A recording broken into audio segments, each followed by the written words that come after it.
रायगड, महाराष्ट्रासह देश विदेशातील ताज्या बातम्या पाहण्यासाठी मॅक्स इंडिया लाईव्ह चॅनलला सबस्क्राईब करा आणि बेल आयकॉन दाबायला विसरू नका.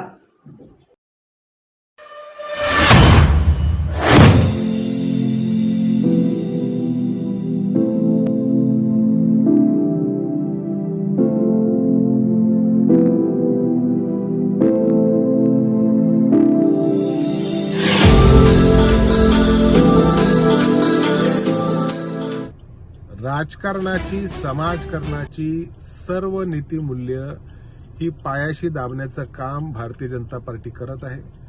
त्यांच्या पक्षाचा एक राष्ट्रीय सरचिटणीस खुल्या मुंबईच्या एका हॉटेलमध्ये बसून पैशाचं वाटप करतोय.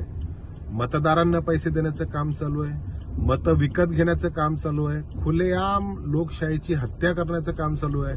ज्या डॉक्टर बाबासाहेब आंबेडकरांनी लोकशाही सुदृढ करण्यासाठी आपल्याला संविधान दिलं, त्या संविधानाचीच हत्या करण्याचं काम, लोकशाहीची हत्या करण्याचं काम भारतीय जनता पार्टीचा एक राष्ट्रीय सरचिटणीस मुंबईच्या हॉटेलमध्ये बसून करतो.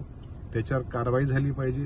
निवडणूक आयोग हे फक्त विरोधी पक्षाच्या नेत्यांचे हेलिकॉप्टर तपासतात, त्यांच्या बॅगा तपासतात.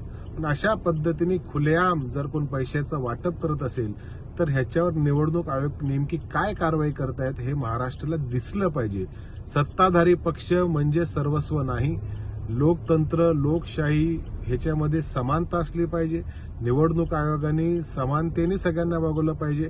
आणि मला वाटतं ह्याच्यामध्ये कोणालाही पाठीशी न घालता कायदेशीर व्यवस्थित कारवाई झाली पाहिजे.